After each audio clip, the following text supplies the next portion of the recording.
অবাবাদি আব্দুল্লাহ ইবনে ওমর রাদিয়াল্লাহু তাআলা আনহু থেকে লম্বা হাদিস বর্ণিত।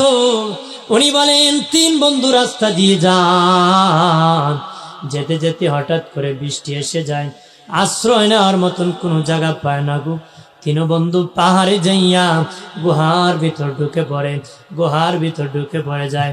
একটা পাথর আসিয়া গুহার মুখ বন্ধ করে দেয়।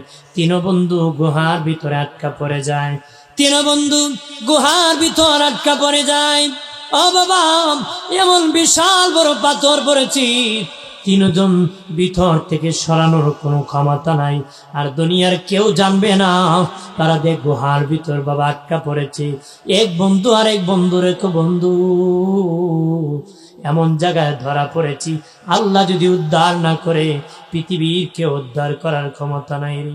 এ বন্ধু দেখো রে, জীবনে কোনো ভালো কাজ নি করছো, জীবনে কোনো ভালো আমল নি করছুই, ভালো কাজের উসিলা নিয়ে আল্লাহর কাছে দোয়া করো, হয়তো আল্লাহ উদ্ধার করতে পারেন।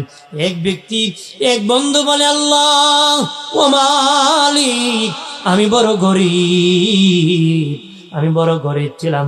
প্রতিদিন ছাগল রাখতাম, বিকাল বেলা বাড়ি ফিরতাম, ছাগলের দুধ দহন করতাম। দুধ দহন করিয়া সর্বপ্রথম আমি আমার মা বাবারে খাওয়াইতাম, তারপরে আমি আমার ছেলে মেয়েকে খাওয়াইতাম, তারপরে আমি আর আমার বিবি খাইতাম।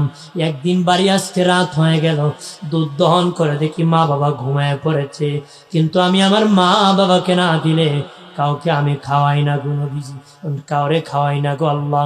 আল্লাহর কাছে বলতেছি, ও মালিক, ওই দিন সারা রাত আমার সন্তানেরা খিদার যন্ত্রণা কান্না করেছি, আমি দুধ দিই নাই।